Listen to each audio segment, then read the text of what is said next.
only happen when I'm streaming. I mean, it's probably because I'm streaming, but Go figure. the fact that our official streams once a week are like, you're locked out now. I'm like, that. Someone was asking about the joystick issues. I will ask about that in right after this. I'll ping. Actually, I can take the time to do that now, so I don't forget. I will ping Jared again about that. Something wrong with controllers on controllers console and or PC? PC joysticks no longer work, which is frustrating. Yeah, when they've been working for forever. Yeah. Somebody else I saw in chat, while you deal with that, I'll answer a couple questions here. Somebody asked if, since it's a science destroyer, can it fit experimental weapons? It can. It does have an experimental weapon slot. That slot is only active while you're in tactical mode, just like other science destroyers. And when it is in science mode, it also will have access to secondary deflector procs, subsystem targeting, and there's a third one, sensor analysis. Those all go away when it's in tactical mode. All right, so I'm going to flip over to tactical mode. Are you all ready for the... That's not it. Which is it? It's the one to the right of it. That. This one? Okay, I'm going to flip... I'm really excited by this animation, you guys. You are not seeing any camera tricks. Oh, it didn't play at all. Come on. I was gonna make a joke because so the animation is just it turns around. There's not a huge thing that happens. I'm so upset that it didn't work today. It didn't. You can see like that's it wants to work. I'm work. gonna turn this down. It wants to work because all the nodes swap to the opposite side. Oh man. Okay, well, it's very simple transformation. It just turns around. The ship just turns around. It just goes Yeah, like this.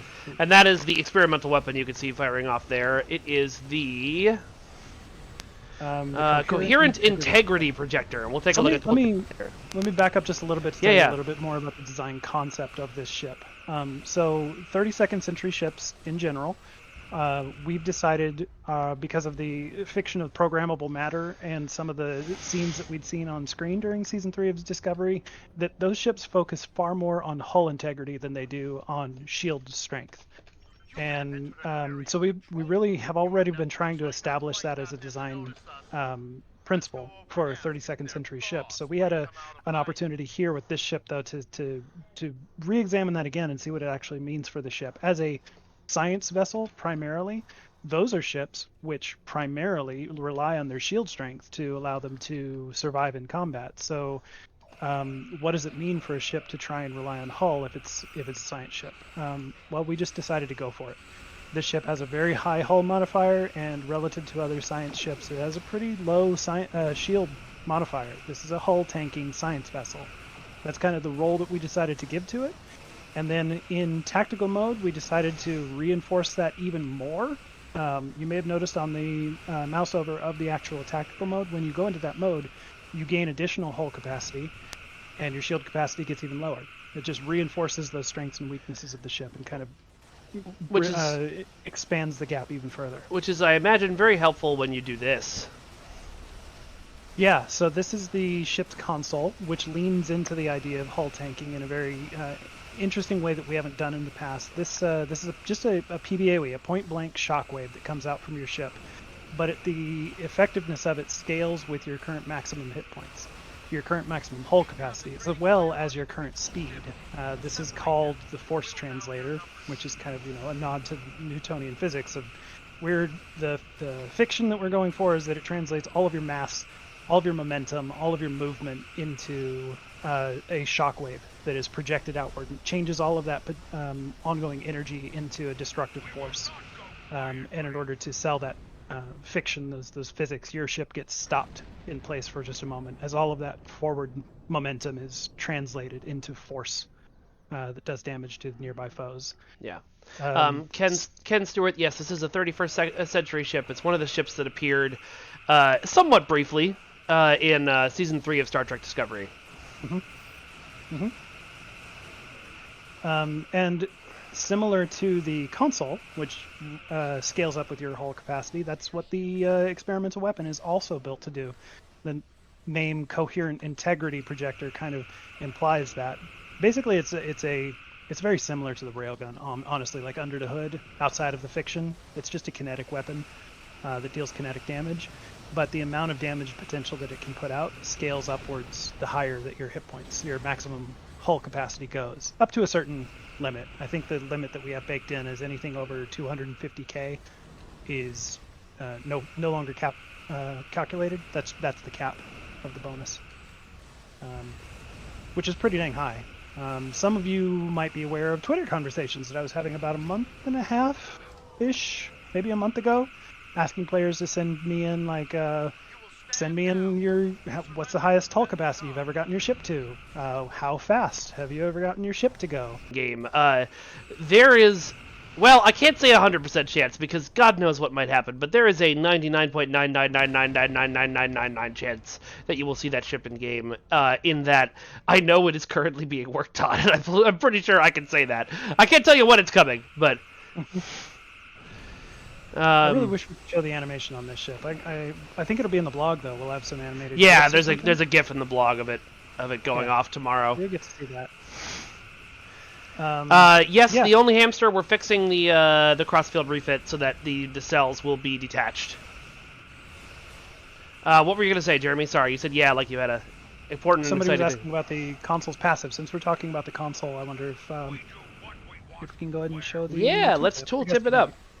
You're in God mode anyway, right? No, but I will be now. I was actually flying with a pretty decent build. Nice.